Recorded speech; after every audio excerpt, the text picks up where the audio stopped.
Hello and welcome to another episode of the Secular Buddhism Podcast. This is episode number 118. I am your host, Noah Rasheta, and today I'm going to revisit the parable of the raft.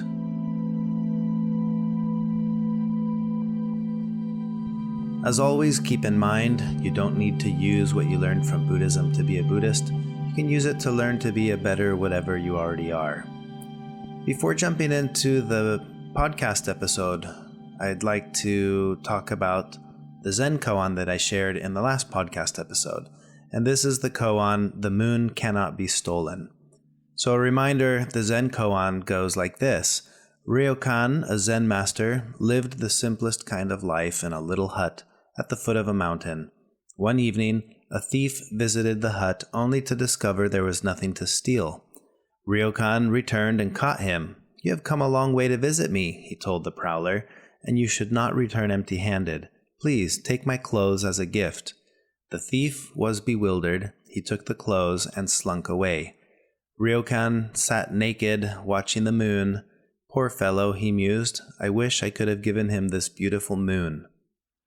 Now, when I first heard this podcast, I thought it was a little funny and ironic, especially that last sentence, that Ryokan sat there naked, watching the moon, saying, "I wish I could give him this beautiful moon," and knowing that in our modern form of English, in a very real way, he was giving him the moon, as he sat there naked. That's kind of a funny irony just with the evolution of language and the meaning of words.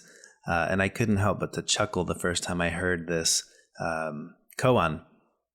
So I want to talk about this a little bit. As I mentioned before, I post this in the Patreon group, and I like to hear some of the discussions that come out of that and some of the thoughts that other podcast listeners share. And I want to share a couple of these because I think they hit on what this koan means for me.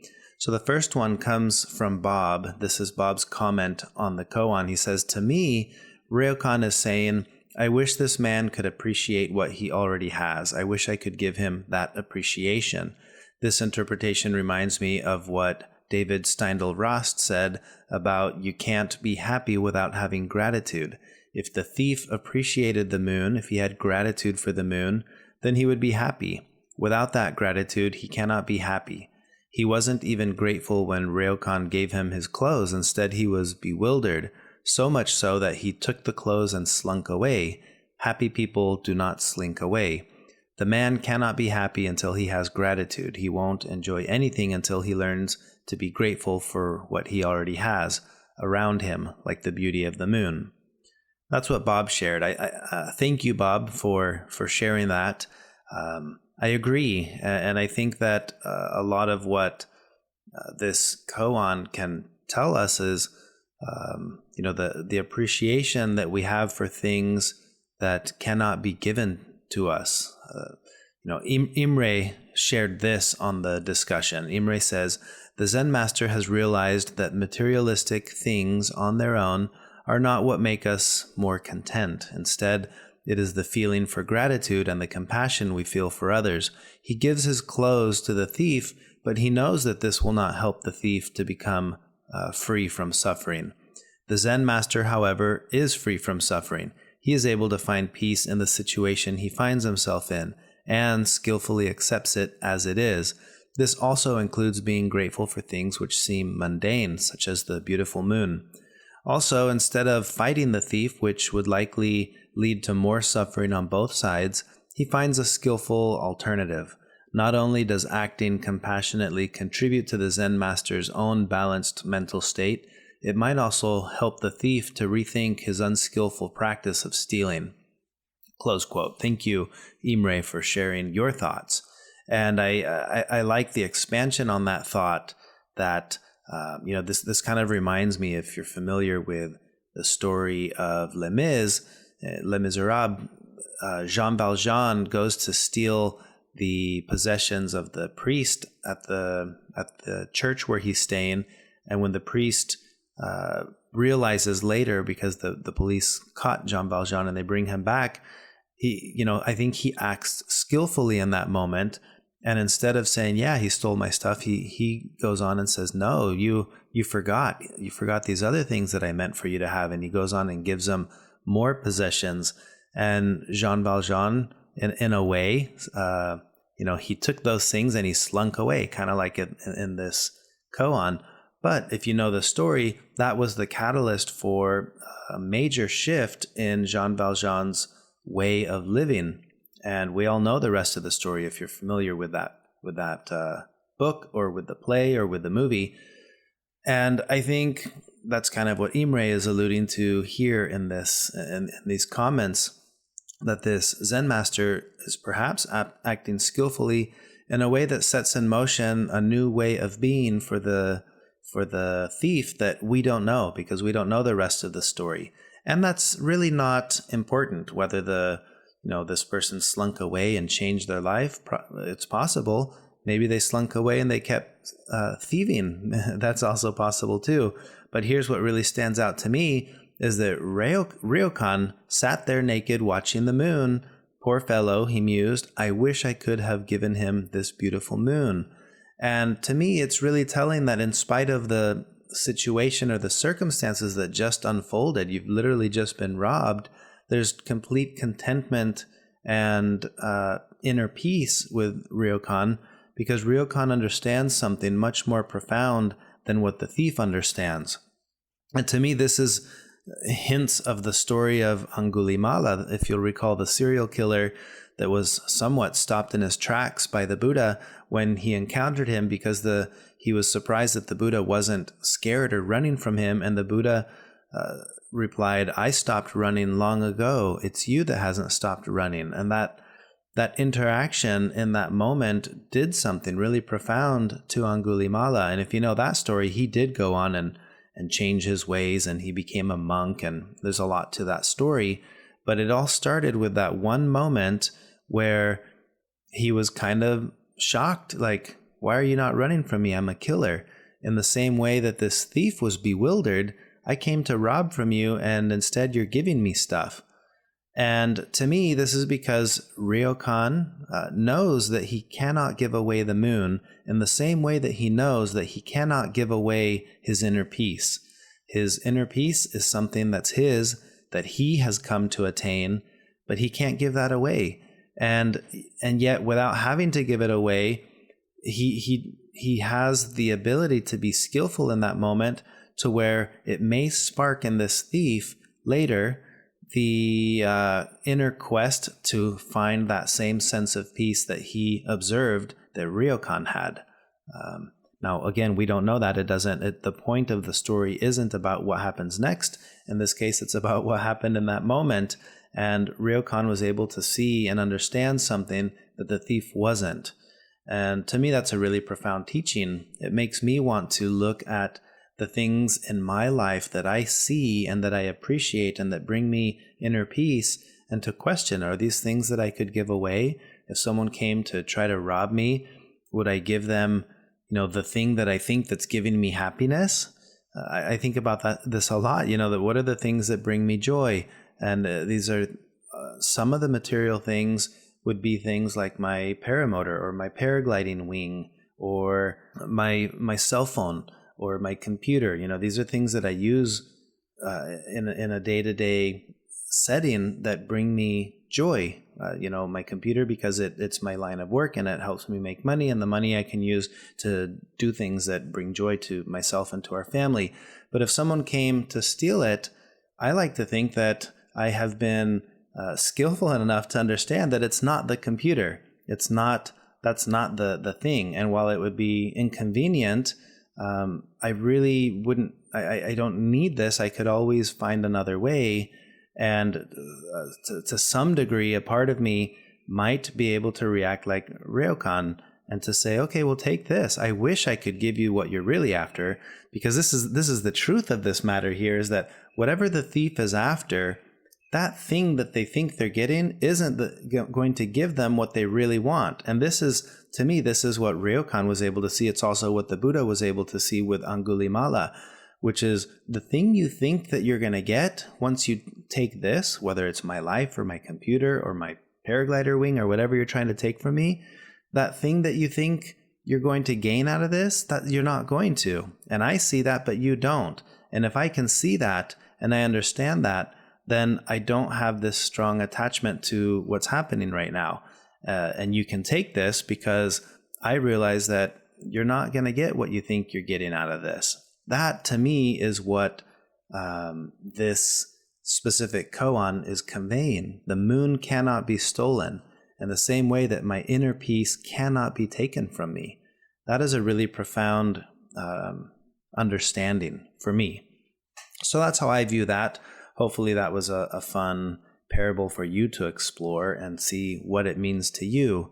So thank you to everyone who participated in the discussion on Patreon, and to those of you who listen to the podcast regularly. I hope it was a beneficial Zen koan for you to explore. So having explored that one a little bit, now I do want to jump into the podcast episode. So revisiting the parable of the raft. I originally spoke about the parable of the raft in episode 11. So it's been a long time, over 100 episodes ago. This would have been, I believe, 2016 when I first talked about it. So I thought it would be fun to revisit it because this parable of the raft has been a very meaningful and profound teaching for me in my own life. And I know that it has for several of you who listen to the podcast, because you've emailed me and told me how meaningful that one teaching was, that one concept, that one idea. So I thought it would be fun to revisit this one again. And the first thought of this for me came up while I was in Nepal last month. And something that really stood out to me was this concept and the idea of tools. You know, the parable of the raft, as we'll get into here in a minute, is about means versus ends, tools versus what the tools give us.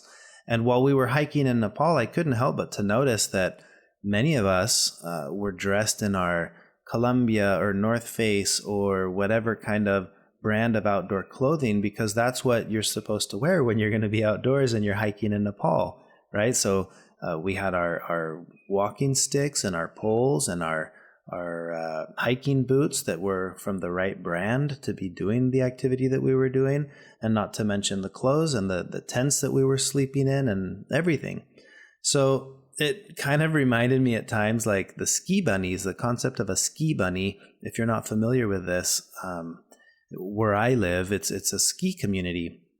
And in the ski community, you observe what we call ski bunnies. These are people who show up to come skiing, and these are people who often have never skied before. They're there for the very first time, and they went to the store to buy all of their ski supplies, and they're wearing their, the proper brand of a jacket and ski boots and ski pants and gloves and their expensive ski goggles and everything that they needed to go skiing. And they usually stand out because they are equipped to the T with the right gear, but they also don't know how to ski. And they're called ski bunnies. It's just a term. It's kind of derogatory, but it's a real term in that ski community to point out the ski bunnies, the ones who are dressed up for it but don't really know what they're doing. And I had this thought while we were in Nepal that in a way we were there kind of like ski bunnies. We're all wearing all the right gear to make this trek easier. And then you look around at the Sherpas and they're carrying 5 to 10 times the weight that we are, and they're not wearing any brand name anything. They're wearing ragged clothes that they've worn year after year. Often you'd see them wearing flip-flops made from knockoff brands, and they're almost to the point where they need to be replaced, and we're wearing the boots and wool socks and all the things that we thought we needed. And then they kind of prove to you that you don't. You can wear flip-flops that are almost falling off because they're so old and broken, and they're doing the hike significantly faster than we are and carrying significantly more weight than we were. And that really stood out to me. And this is not to denigrate in any way what we were dressed as. To me, what this highlighted was we need these tools because we do not have the experience that they have to be capable of doing this in flip-flops. That's what stood out to me. It wasn't about thinking, oh, we should not wear our name brand clothing as we do this. That wasn't the thought. And then furthermore, this tied into turned into the thought about how we practice Buddhism. And it's like the concept of ski bunnies or Buddhist bunnies, are the practitioners that are there and saying, okay, I'm ready to jump into this. And I've got my fancy meditation cushion, and I just bought my mala beads, and I'm wearing my necklace, and I bought this fancy incense holder, and I've got my whole setup of my tools to help me be more mindful. And then we come to find out that it's still not easy to be mindful, because the tools themselves are just tools. They're the means, they're not the ends. In the same way that buying the nicest skis and boots and pants and jacket aren't going to make you any better at skiing. And if you're really good at skiing, you can do it with whatever gear you happen to have. Or going back to Nepal, when you hike the trail day in and day out for your whole life, you can do it with whatever you've got on. You don't need the fancy boots. You don't need the walking sticks. You don't need anything. You just do it because that's what you know how to do. And I loved thinking about that in terms of Buddhism. Like, the master is the one that you see who doesn't need any of it, doesn't need the tools, doesn't need the bracelets, doesn't need the incense, doesn't need the little Buddha statue at home, doesn't need any of it. Now, that's not to say, okay, then I want to throw all my stuff away. That's not the point of this. The point of this is recognizing, do I see these things as tools, or am I hanging on to them? To me, this speaks 100% to the teaching that the Buddha gave, the parable of the raft. And that's why I wanted to revisit it in this new context that I've come to see it after my experience in Nepal. So I want to share the raft simile, as it's called. So this comes from the Alagadupama Sutta. Yeah, we'll just assume that that's the right way of saying it, which is from the Majjhima Nikaya. Now, again, all of the translations for these are available online, and I'm taking this one from dhammatalks.org. I'll put the link in the description, or put it in the notes on the website when I publish this. But this one comes from MN22. That's the acronym, which stands for Majjhima Nikaya, MN22. So again, I'm just giving you that background because some of you want to dig into it and read it for yourself from the actual source, and that's where you can find it. So here is the raft simile, quoted word for word from the translation of Access to Insight. Monks, I will teach you the Dhamma compared to a raft for the purpose of crossing over, not for the purpose of holding on to. Listen and pay close attention. I will speak. Now again, this is the Buddha speaking to a group of monks. And here's what they say back. As you say, Lord, the monks responded to the Blessed One. The Blessed One said, suppose a man were traveling along a path. He would see a great expanse of water, with the near shore dubious and risky, the further shore secure and free from risk, but with neither a ferry boat nor a bridge going from this shore to the other. The thought would occur to him, here is this great expanse of water with the near shore dubious and risky, and further shore secure and free from risk, but with neither a ferry boat nor a bridge going from this shore to the other. What if I were to gather grass, twigs, branches, and leaves, and having bound them together to make a raft, were to cross over to safety on the other shore, in dependence on the raft, making an effort with my hands and feet? Then the man, having gathered grass, twigs, branches, and leaves, having bound them together to make a raft, would cross over to safety on the other shore, in dependence on the raft, making an effort with his hands and feet. Having crossed over to the further shore, he might think, how useful this raft has been to me, for it was in dependence on this raft that, making an effort with my hands and feet, I have crossed over to the safety on the further shore. Why don't I, having hoisted it on my head or carrying it on my back, go wherever I like? What do you think, monks? Would the man, in doing that, be doing what should be done with the raft? No, Lord. And what should the man do in order to be doing what should be done with the raft? There is the case where the man, having crossed over, would think, how useful this raft has been to me. For it was in dependence on this raft, making an effort with my hands and feet, I have crossed over to safety on the further shore. Why don't I, having dragged it on the land, or sinking it in the water, go wherever I like? In doing this, he would be doing what should be done with the raft. In the same way, monks, I have taught the Dhamma compared to a raft, for the purpose of crossing over, not for the purpose of holding onto. Understanding the Dhamma as taught compared to a raft, you should let go even of Dhammas, to say nothing of non-Dhammas. Close quote. That is the raft simile. So the gist of the story of the parable of the raft, for me, is as follows. So the person who comes to the large body of water and is trying to figure out how to get to the other side puts in the energy and the effort of building his own raft. And once he built it, he uses it to stay afloat, to make himself capable of crossing over that body of water to reach the other side. Once that person reaches the other side, the dilemma or the question is presented: should they carry it or should they leave it behind? And as the Buddha concludes at the end, he says, in the same way, monks, that I have taught the Dhamma compared to a raft for the purpose of crossing over, not for the purpose of holding on to.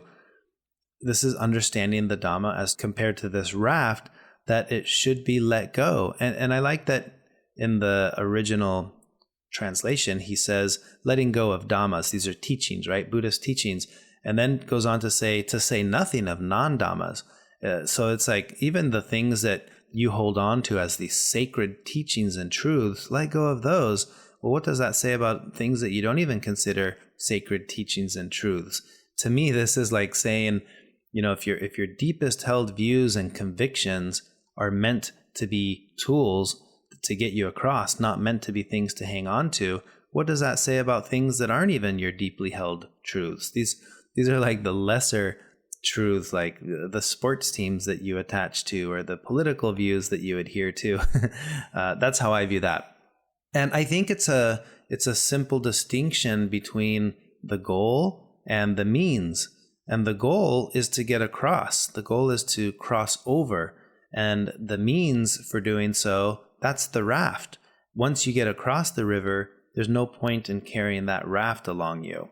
And for me, again, in Buddhism, this distinction is very important because there can be a multitude of means. The raft is just one. There could have been other ways to get across. It could have been building a bridge. It could have been creating floating shoes. It could have been flying a paraglider over. It could have been anything. That would have been the means for crossing over. But while the goal was to cross over, all of those means end up being the same. They're just means. And the moment you don't need them, they're not meant to be clung to and to carry on with. And I think in Buddhist practice, very often we confuse those two things and we keep chasing after the means while forgetting what the goal was. And I see practitioners all the time arguing about this, which is the right school of Buddhism? Which is the proper way to interpret this? Is secular Buddhism better than classical Buddhism? Is classical Buddhism the right way? And it goes on and on and on.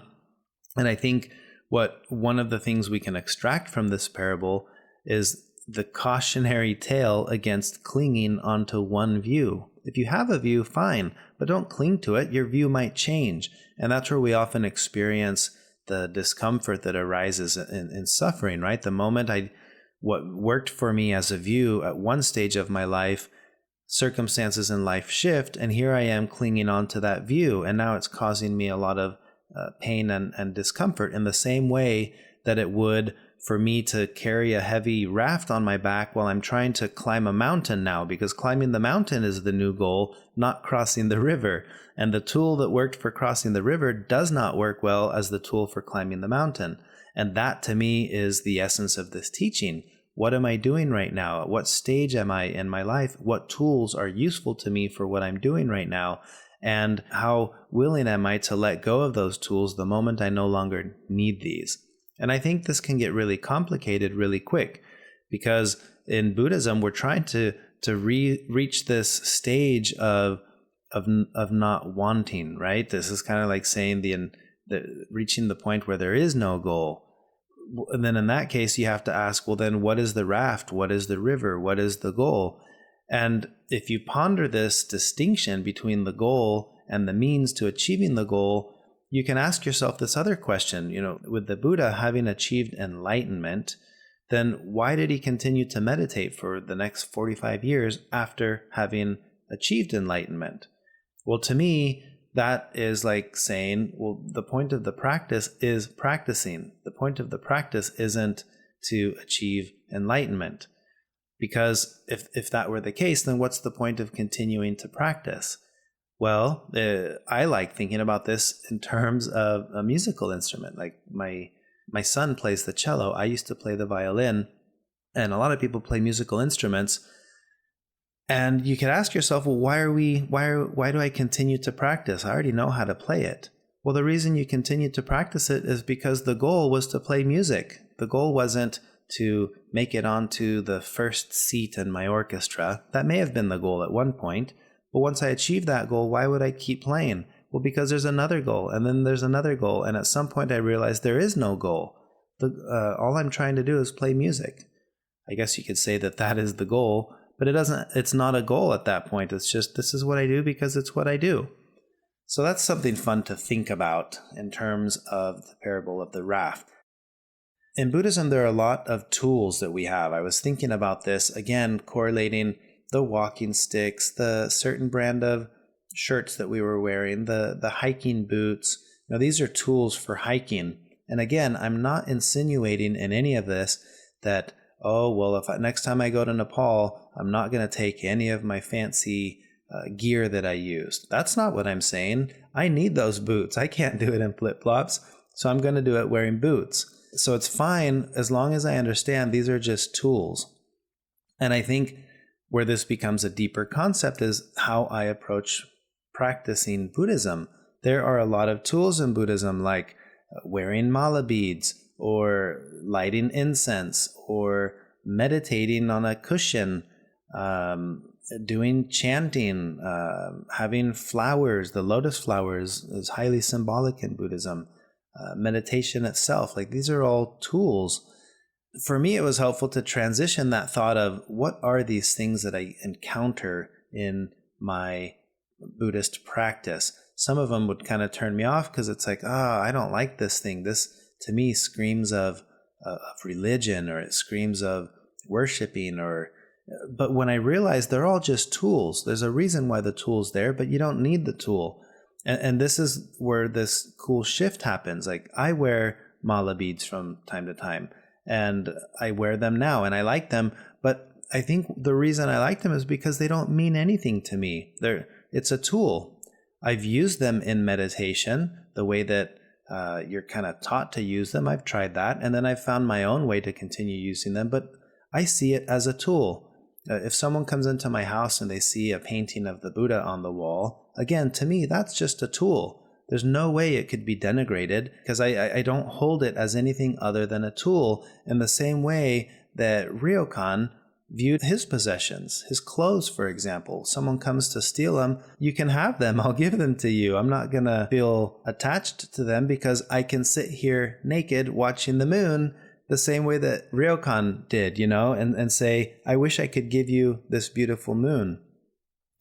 So again, I'm trying to correlate all of these concepts, ideas into one single frame of thought, which is the raft. What are the rafts in your life?